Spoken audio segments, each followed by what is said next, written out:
Bien, bonjour à vous. Donc dans cette vidéo, je vais revenir sur les graphiques que je vous ai postés il y a 15 jours où j'avais pas mis de détails. Je vous ai juste balancé pas mal de graphiques avec des possibilités de prise de position. Maintenant, on va revenir dessus, on va voir ce qui s'est passé et je vais vous expliquer pourquoi je vous ai mis que des graphiques et rien d'autre, pas d'explication. Alors tout simplement parce que je m'adresse déjà à à des gens qui savent utiliser les supports et les résistances, qu'ils soient obliques ou pas, et voilà, tout simplement. Donc si vous êtes habitué à tout ça, vous avez compris en un clin d'œil ce que je voulais dire avec mes graphiques. J'avais pas trop le temps de détailler parce que voilà, on est en confinement, c'est l'école à la maison, voilà, je suis pas vraiment au calme en ce moment pour travailler. Donc j'ai pas détaillé plus que ça. Maintenant, là je me suis organisé un petit peu plus. Les enfants sont dehors, j'ai le temps et on va voir ça en détail un peu plus approfondi. Donc je commence tout de suite avec Carrefour en hebdomadaire où je vous avais donc balancé un graphe qui ressemblait à celui-là. Alors je dis ressemblait parce qu'il n'y avait pas les deux dernières bougies. Et voilà, donc on a pu voir un rebond sur Carrefour. Et ce rebond, il n'est pas tombé par hasard. Il est arrivé en fait sur un niveau de support qu'on a ici. Et si on regarde le graphique en mensuel, on avait un canal baissier. Voilà. Donc, je bazarde ça en hebdomadaire. J'agrandis un peu. Voilà. Donc, ici, on a la médiane du canal baissier qu'on a en mensuel. Et on a donc ici un niveau de support. Et en fait, les prix sont venus chercher pour rebondir. Alors, non pas le niveau de support, on a fait un premier test, mais ensuite, on est revenu chercher la médiane de ce canal baissier. Donc là, il fallait regarder en daily ou en H4 s'il y avait une possibilité d'entrer sur cette valeur. Alors ensuite, on va passer à Vinci. Voilà. Donc Vinci, quand je l'ai posté, j'avais posté donc ça avec ici un support. Donc on a cassé ce support et on est venu chercher en fait une ancienne résistance de prix qui se trouve ici. Donc du coup c'est pareil, là ici il aurait fallu basculer sur du journalier ou du H4 pour voir s'il était possible d'entrer en position. Mais vous avez vu quand même qu'on a eu un sacré rebond dessus, là on a pris presque 10 balles, c'était plutôt pas mal. Ensuite on a Total. Donc Total, hop, Total, j'avais donc identifié ce niveau de prix là qui correspondait à une ancienne résistance et en fait on est venu chercher un petit peu plus bas une résistance qui doit se trouver en mensuel, un support pardon, voilà, le support qui se trouve ici. Maintenant on a eu un gros ressaut sur ce niveau de support et sur le support oblique qui se trouve là. Donc pour moi, on reste toujours haussier sur du long terme pour Total. On risque d'avoir une zone de range qui va arriver d'ici peu. Mais voilà, regardez là où les prix sont arrêtés. Alors, donc on est presque à la fin du mois, on est le 28 là. Les prix sont revenus au-dessus du dernier support. Donc le dernier support se trouve là. Et là, il est fort probable qu'on puisse repartir sur un mouvement haussier dans les temps à venir pour Total. Ensuite, on avait LVMH. Donc LVMH, t'es où toi? T'es là.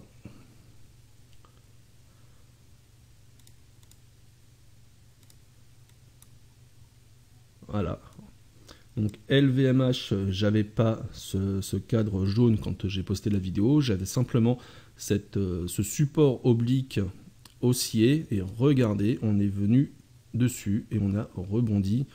Bon, on l'a cassé un petit peu plus bas, mais on est reparti à l'achat et on est parti à l'achat quand même relativement bien. Maintenant, on va avoir une zone de range qui est en train de se former et du coup, on va pouvoir surveiller. Ensuite, on a Schneider. Et là, on est passé sur des graphiques mensuels.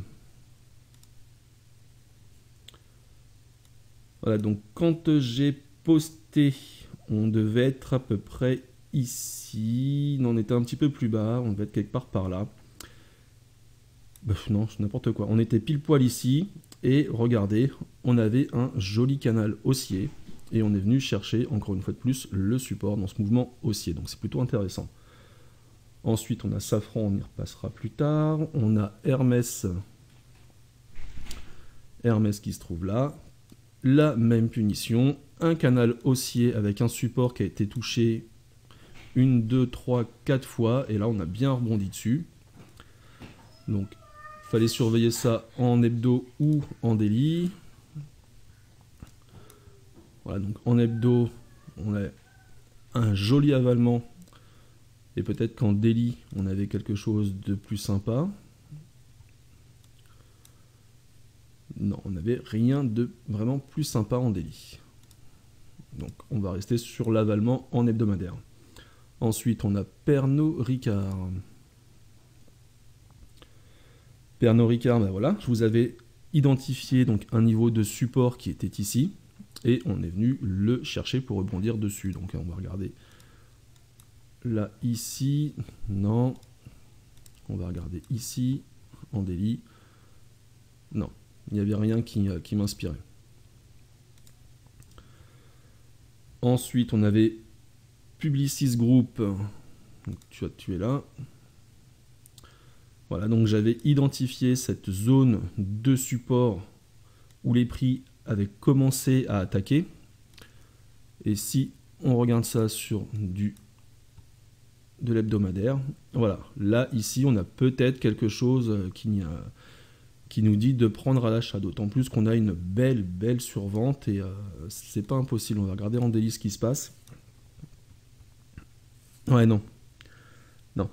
Quand vous avez, on va revenir là, quand vous avez une mèche comme ça, là, et que ça correspond en fait à des chandeliers qui retombent, c'est pas bon signe. Donc, on bascule sur du mensuel et on va aller regarder du coup Orange. Orange qui se trouve ici. Voilà, donc Orange n'a pas encore tapé le niveau de support. Donc c'est ce niveau-là qu'on va regarder, même si là ici on se rend compte qu'on est sur le niveau médian du canal haussier. On voit qu'on est venu le chercher plusieurs fois et qu'on a rebondi dessus. Il n'est pas impossible de se positionner ici. Bon, pour moi c'est encore un peu dangereux.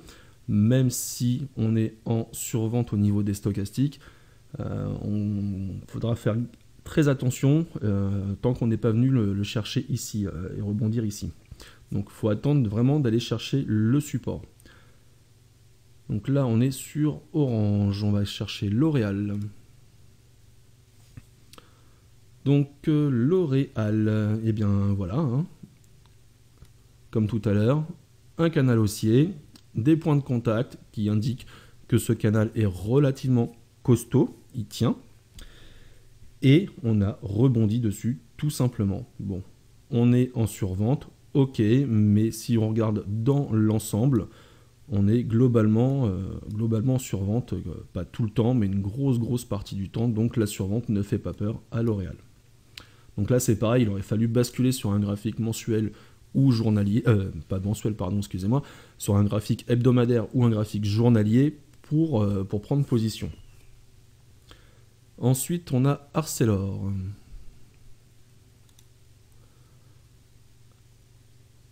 Arcelor, je crois qu'on avait déjà tapé donc ce niveau de support. Alors je vais agrandir ça. On avait tapé ce niveau de support, on était juste dessus, et vous voyez qu'ici on a rebondi dessus, et là bah, du coup on a une belle zone de range, et il faut basculer pareil sur un graphique hebdomadaire ou journalier pour voir ce qu'on peut faire. Donc on va le faire.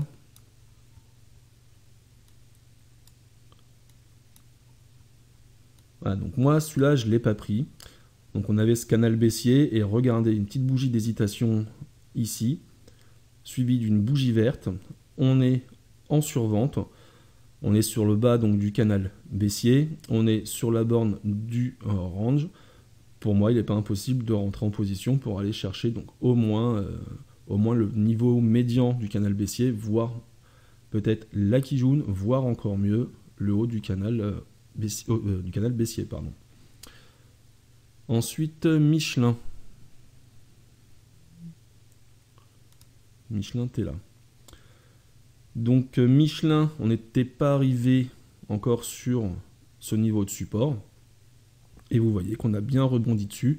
Alors, on a une configuration qui est assez intéressante, parce que certaines personnes considèrent ceci comme un avalement haussier. Voilà. Il n'est pas forcément nécessaire d'avoir une bougie ici rouge puis une verte. Des fois, une bougie verte qui englobe une bougie verte représente pour certains un avalement haussier. Donc ça, je voulais vous le dire tout simplement. Enfin, moi, ça perso, je le fais pas. Mais voilà, je voulais vous le dire. Ensuite, on a le grand. Alors, je suis désolé, je suis pas super à l'aise avec les vidéos, c'est pas trop mon truc. Donc c'est peut-être un petit peu mou pour vous, je sais pas trop. Mais voilà, c'est comme ça. Le grand, c'est pareil. On avait un niveau de support identifié. On est venu le chercher donc une fois, deux fois, trois fois, quatre fois, cinq fois. Donc c'est quand même quelque chose d'assez costaud. On voit que globalement, on est régulièrement en survente. Donc la survente ne fait pas peur à Legrand. Et ici, on est venu rebondir dessus. Donc on a rebondi dessus, peut-être en hebdo. Eh bien, ouais. Ouais, ça peut se faire. Je le prendrai pas, mais j'en connais qui le prendraient. En daily, on a quoi? En daily, on n'avait rien du tout. Ça m'inspire pas. Je suis très très sélectif sur ce que je prends. Ensuite, on avait Valeo.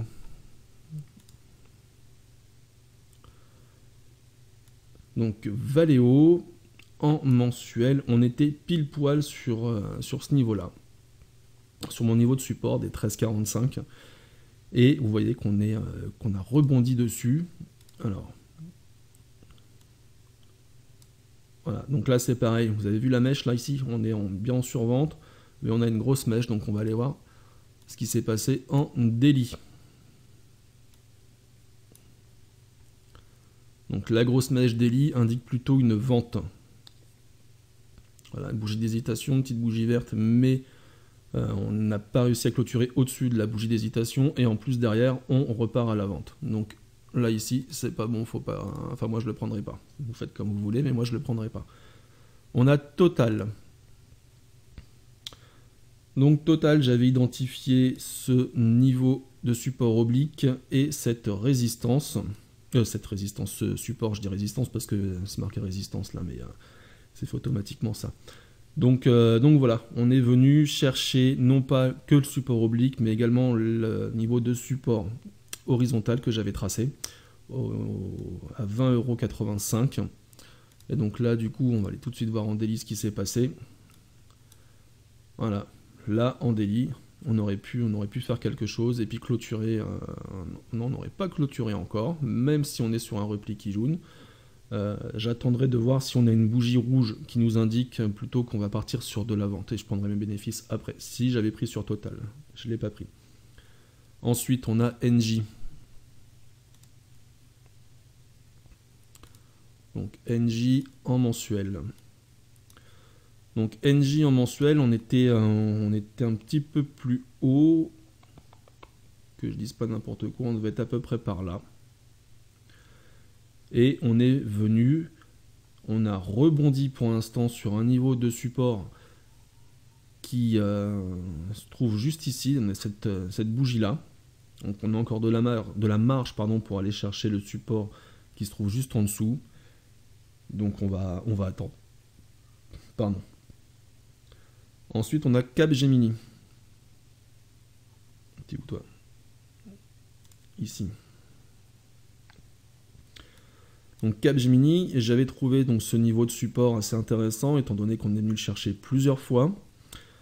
On n'avait pas encore d'indication de zone de range au niveau de l'Ishimoku, mais voilà, on est venu le chercher plusieurs fois ici. La résistance a été cherchée plusieurs fois aussi par les prix. Et donc du coup, voilà, on a rebondi méchamment dessus. On est même venu chercher ce niveau-là, donc des 52,44. Et on a rebondi dessus, donc on va aller voir ce qui s'est passé dessus en hebdo. Voilà, cette bougie-là, par contre, si j'avais surveillé, je l'aurais pris. Ça, c'était clair et net. Je l'aurais pris, et du coup, je serais déjà en positif. Ensuite, on a Danone. Donc, Danone, quand je vous ai posté le graphique, on était sur la borne basse ici, donc sur le support. Et ce support, si on regarde en hebdomadaire ce qui s'est passé, on a eu un avalement haussier. Voilà. On va aller voir ce qui se passe en journalier. Et en journalier, j'aurais pas pris. Je l'aurais peut-être pris sur le graphique hebdomadaire ici, mais du coup le ratio n'aurait pas été suffisamment important pour moi, étant donné qu'ici on avait un niveau qui pouvait peut-être bloquer les prix. Voilà. Voilà, donc là c'est pas forcément du pile poil, on avait cette zone là. Voilà. On avait toute cette zone là où on aurait fait attention pour prendre nos profits, mais étant donné que l'avalement ici était déjà quasiment arrivé sur la zone, ça servait strictement à rien. Et en journalier, je crois qu'on n'avait rien. On n'avait rien. Peut-être certains auraient pris cette bougie-là, mais si le stop avait été placé là, ils auraient été éjectés le lendemain. Voilà.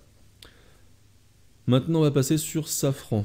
Alors, pourquoi j'ai acheté Safran? Alors, plusieurs choses à voir. J'ai vu que Safran, en fait, on avait ici le nuage, la SSA du nuage qui chutait. Et je me suis dit qu'on allait avoir un twist possible. Et du coup, je pensais que si les prix allaient chercher donc, ce niveau de support, donc des 53 €, il y avait une possibilité pour moi d'entrer, même si vous voyez qu'on est quand même relativement encore en surachat au niveau de Safran. Mais Safran, c'est pareil. Là, ça se voit pas beaucoup, mais sur les autres graphiques, alors, il y a ce niveau-là, et il y a aussi ce niveau-là. Ce niveau de support oblique qui m'indique qu'on en reste toujours dans la tendance à l'achat, parce que les prix, en fait, sont venus chercher ce niveau-là, mais on rebondit et on clôture pour le moment, on clôture au-dessus de ce niveau de support. Donc pour moi, on reste globalement à l'achat sur Safran. Donc c'est en hebdomadaire, je crois. Non, je ne sais plus où c'est. Enfin, à savoir que Safran est régulièrement en surachat au niveau des stochastiques, et du coup, les surachats ne font pas peur à Safran non plus. Ça, c'est une petite chose que vous devez également savoir. Donc j'avais identifié ensuite ici une résistance relativement sympa entre un plat SSB et un plat Kijun qui sont en train de se former. Donc même si la clôture du mois n'est pas encore faite, le plat restera ici. Donc il est à prendre en compte. C'est pas comme si on était, je sais pas moi, la première dizaine ou la première quinzaine du mois et qu'on a un plat, on va pas en prendre forcément. On ne prendra pas forcément ce plat en considération, mais là on est en fin de mois, on peut quasiment dire que le mois est clôturé, donc le plat SSB aligné au plat Kijun qui se trouve à ce niveau-là, des 110, des 101 pardon, pour moi est relativement intéressant. Donc je suis parti sur un graphique journalier. Le graphique journalier, quand j'ai vu qu'on a rebondi ici, je me suis dit, Guillaume, on rebondit sur le plat Kijun mensuel, donc le plat Kijun sur extension, en mensuel, et on est en survente au niveau des stochastiques. Donc du coup, j'ai acheté ici à 55,50. J'étais content parce que du coup, on est rentré en gain direct le lendemain, on a pris pas mal, je sais plus, une dizaine de pourcents, je crois, le lendemain. On a recorrigé, là, je m'inquiète pas, c'est normal. Et ensuite, on est parti à l'achat. Alors, quand j'ai vu qu'on a réintégré la Tenkan, je me suis dit, c'est bon, on va aller chercher donc le plat Kijun qui se trouve là, voire peut-être le plat SSB qui se trouve ici. Et ensuite, j'ai regardé, on a ici un gap qui est relativement important. Et regardez, le chandelier donc, de vendredi, le plus haut du chandelier, on est venu chercher la borne basse de ce gap. Et ensuite, on a clôturé sur un chandelier qui indique une vente. Donc là, j'ai pris mes gains. Voilà, j'ai pris mes gains ici. Donc j'ai perdu un petit peu, mais ça, c'est pas grave, je m'en fous. J'ai fait une belle culbute là-dessus.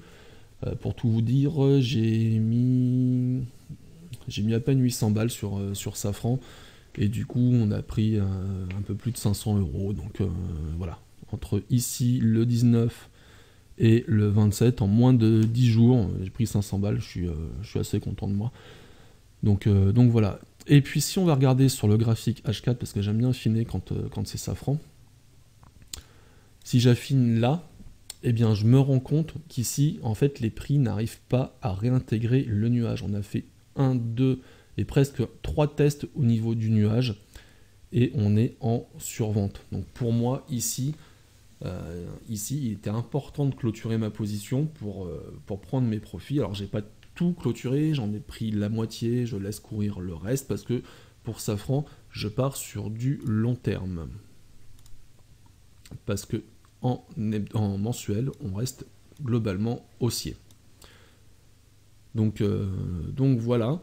Et puis on m'a demandé si je voyais quelque chose d'autre sur Safran pour rentrer à l'achat. Donc oui, deux possibilités. Soit on revient ici au niveau des 50, 55 et on a un chandelier qui nous dit hop, vas-y, tu peux te repositionner.